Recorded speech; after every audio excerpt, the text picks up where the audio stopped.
Hindi din mga kamuyan ito yung panibagong vlog. Ngayon po ay ito po ay continue ang part 2 ng aking paggagawa ng DIY lights. Ito po, papakita ko sa inyo. Yan. Kikita nyo. Miyerkules ng umaga. Ayon kay DIY lights. Chairman Vigor Mendoza II, Box yan, box. nagpapakalubo ng ayuda Kaya, at mabilisang aksyon. subaybayan niyo po, guys. Direktiba ni Pangulong Bongbong Marcos Alright. na palawakin Let's pa G. ang kamatay ng mga miyembro ng Storyan pamilya Star. dapat na matiyak sa ngayon. Alright, let's G. Nagpadala ng mga tauhan ng LTFRB para maimbestigahan ang naturang Kinukuha na natin, binubutas sa tulad nito. Kakating na natin. Nakarating ako doon.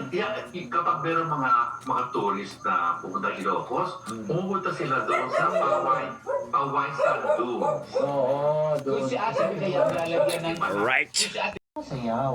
Oo. Kasi mas ano naman sa ating... graceful eh. Oo, Graceful. sa sayaw. Ang tanong nga, At saan siya dapat ilagay? Ang monumento niya? Luneta.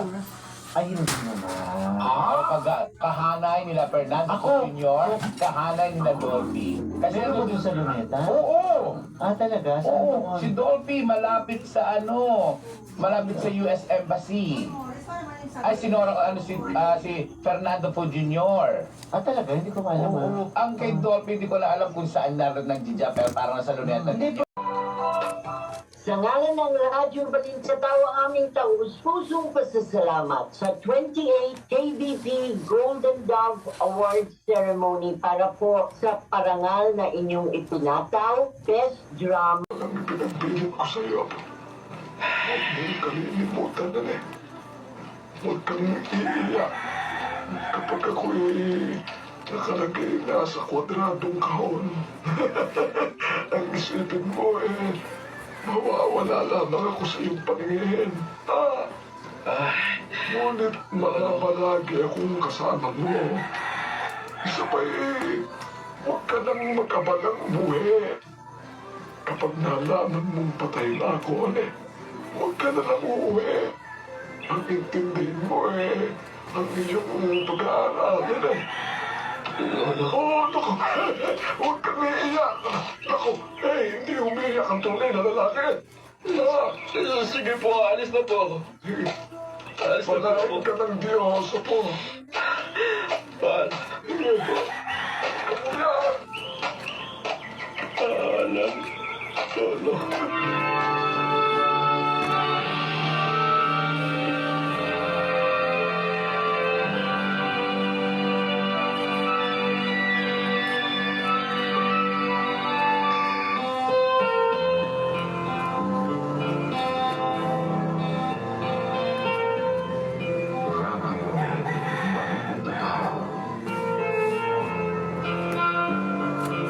Ay, okay.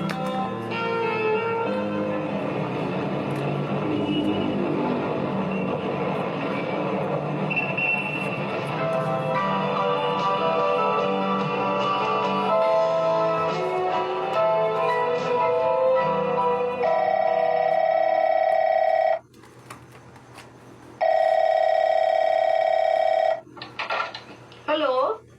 Hello? Hello? Hello? Yes? Long distance po ito, galing ng lalawigan. Pwede po bang makausap si Renato? Ako po ang kanyang ina. Oo po, sandali lang po. Renato, telepono, long distance. Sa akin po, tita. Oo, sa'yo nga. Ito, Ayan po. Oh, ayan. Salamat po. Hello? Renato, ang inang mo ito. Oo po, inang. Bakit po? Tumawag ako dahil wala na ang lolo Selo mo. Patay na siya, anak. Bukas na siya ililibing. Kaya makakauwi ka pa ngayon kung gugustuhin mo. May examen po kami. Inang, hindi ako makauwi. Bukas din po ang aming examen. Anak, Ipagdarasal ko na lamang po. Saan ka man sa mundo, maririnig, mapapanood, makakasama mo. Tayo, isa. Tayo, Pilipino. Servisyo tapat sa iyo, DZRH.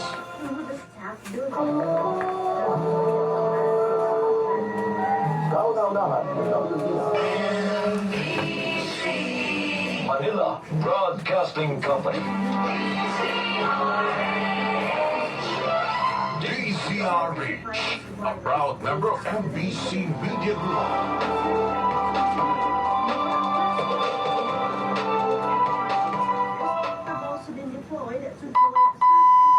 Pilipinas, ang oras 3 minuto makalipas ang alas 12 ng hating gabi.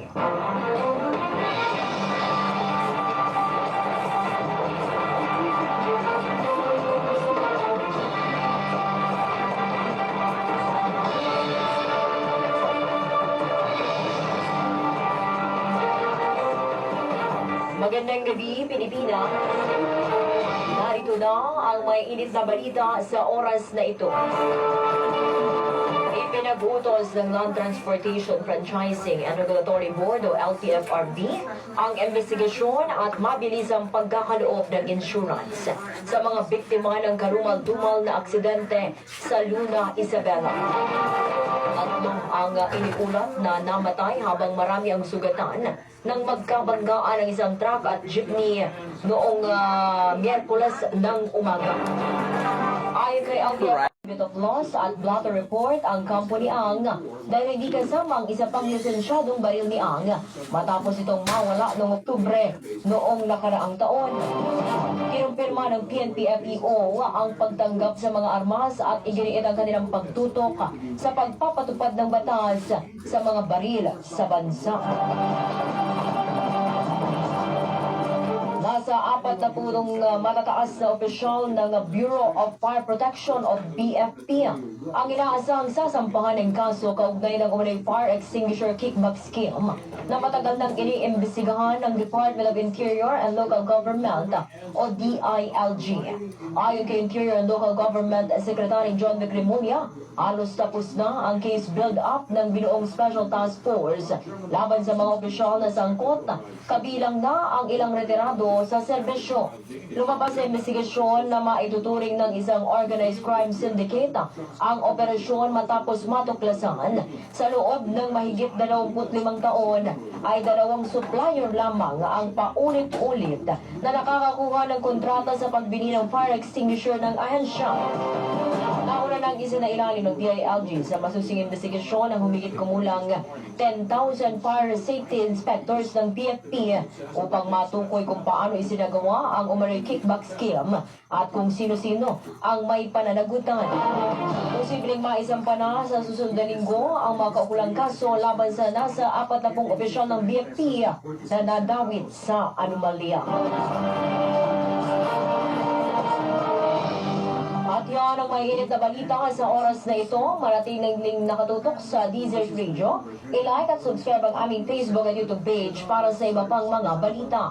Bisitahin din ang aming website, ang www.dzrh.com.ph. Ako po si Tina Nolasco para sa DZRH. Una sa Pilipinas, una sa Pilipino.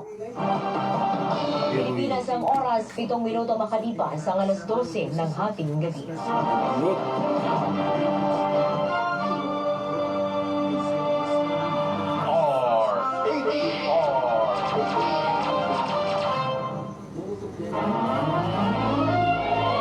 Ikaw lamang.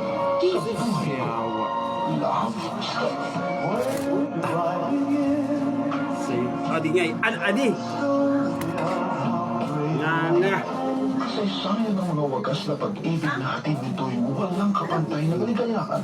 Ikaw lamang sa buhay ko. Tingdiri Love story. Sayop! Pinapangako ko Kaluwat. Higayahin kita at iingatan. Adi nga, Ikaw lamang sa buhay ko. nga. Yes! Minsan may kirot sa puso na sadyang kay Fay.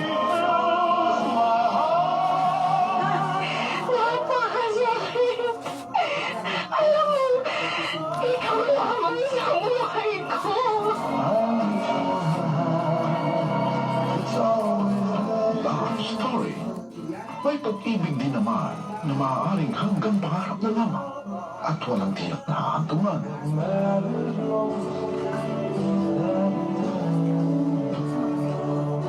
Sasambahin kita kahit sa malayo. Baka mamahalin pagkat ikaw lamang sa buhay ko. Ilan lamang sa napatagpong inyong mapapakinggan. Lingguhang tapos na kasaysayan. Ikaw lamang sa buhay ko. Love Story.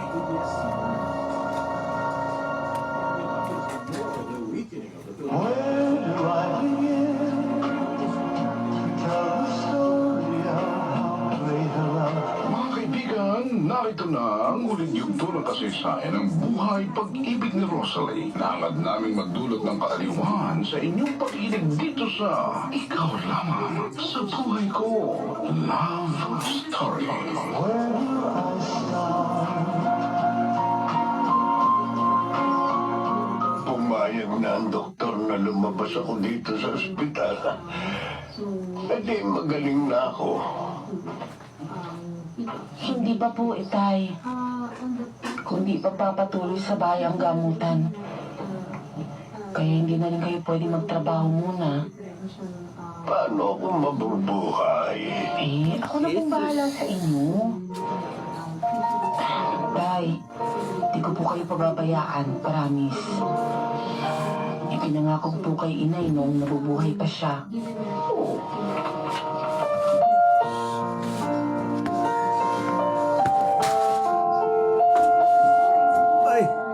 Noon, kaya lagi po natin itong pakatandaan. Sa mga gusto pong magbahagi ng kanilang kwento, maaari niyo po akong i-message sa aking Facebook page na Diego Bandido o di kaya email me at kwentoandawit@gmail.com. Hanggang sa susunod na kwento muli, nakapupulutan po natin ang aral. Ako po si Diego Bandido, ang inyong tagapaghatid na Kwento and Awit.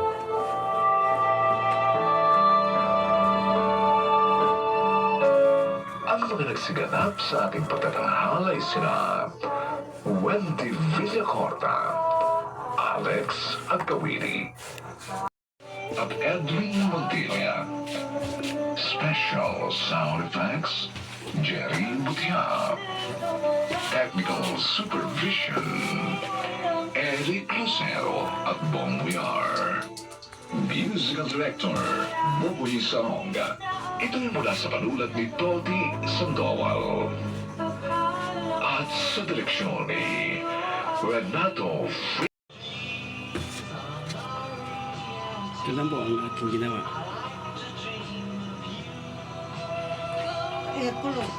Lagay natin dito sa loob. Ayan po.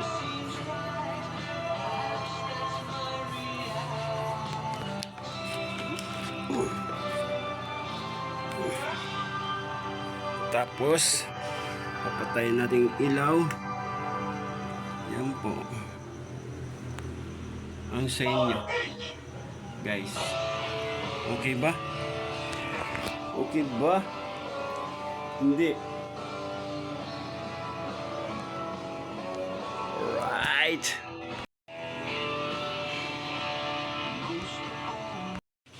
Yan po. Patayin natin. Okay na ba?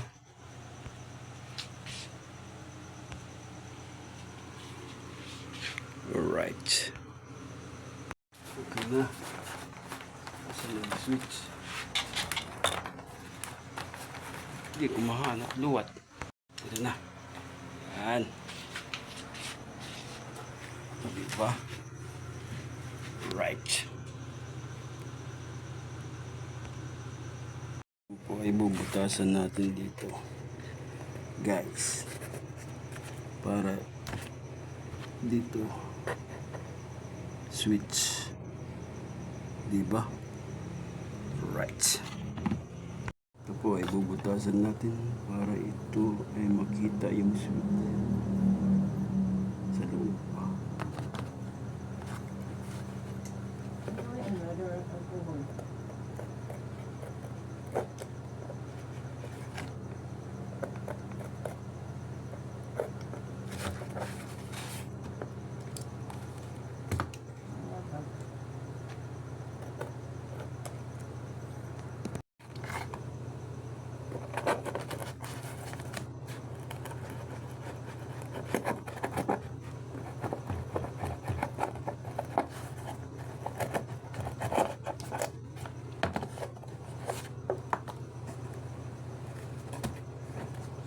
Tapos ilalagay natin dito. Yan.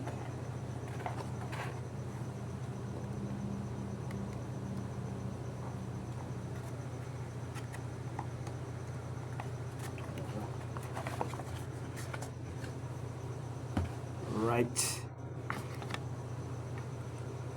SG.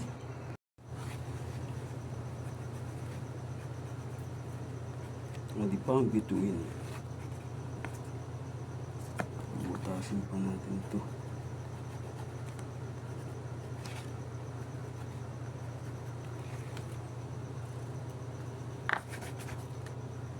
Right.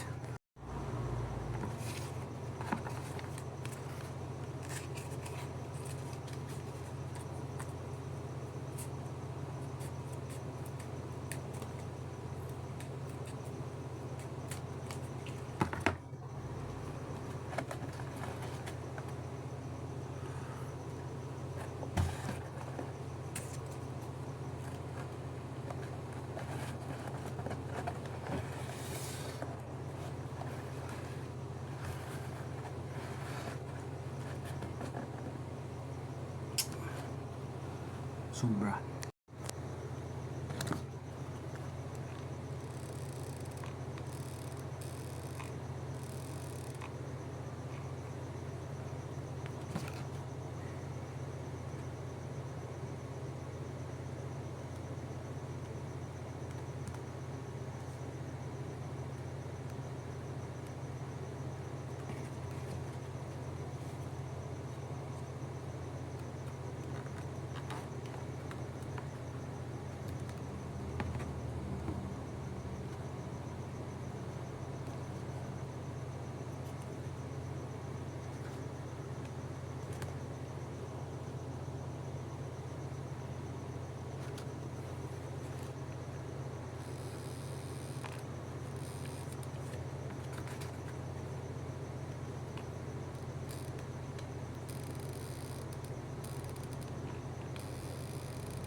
Okay na guys.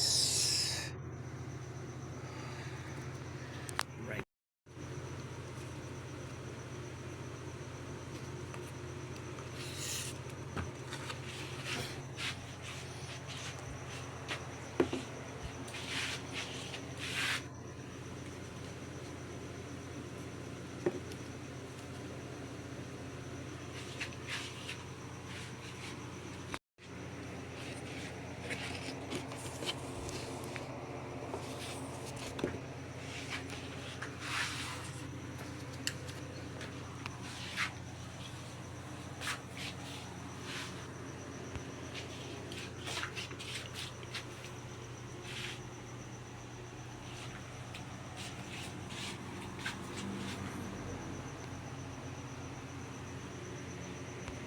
Alright.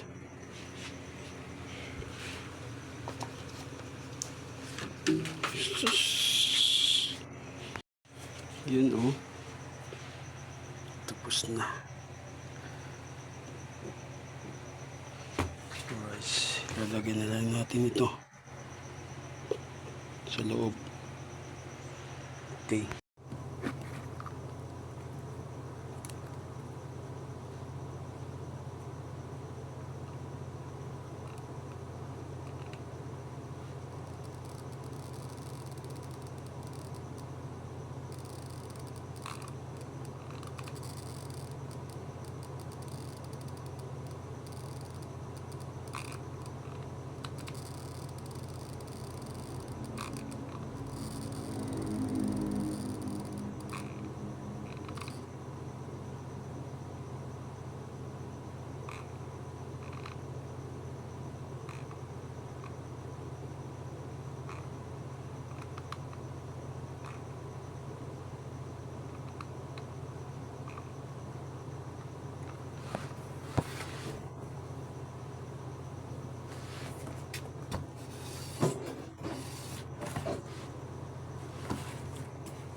Okay ba?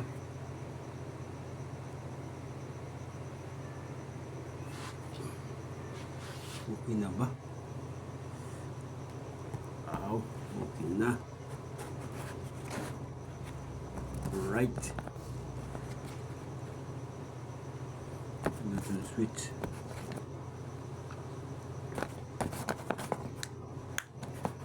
Di ba? Tapos the end. Sa wakas, tapos ka din.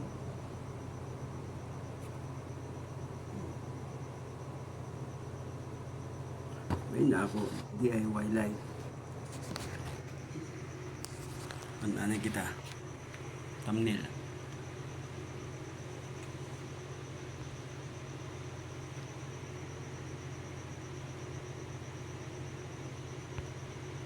Right. Bye-bye. Hindi pa ako tapos ngayon. Right. Yun po ang aking design. Yan. Design C. Car Chris. Design yan, design. Alright.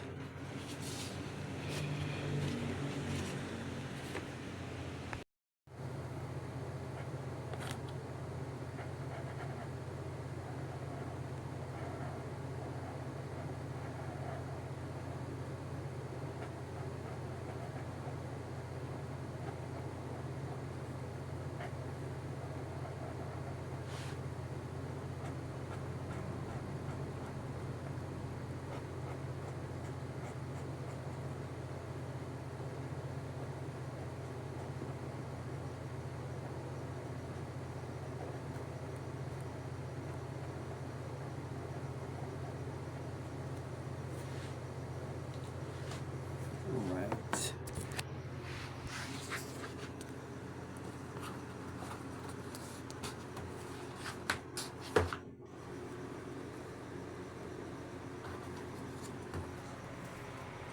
Pasahin natin.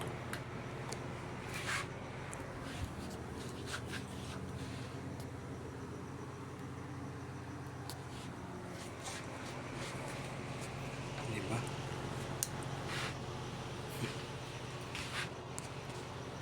I'm done. Bye-bye.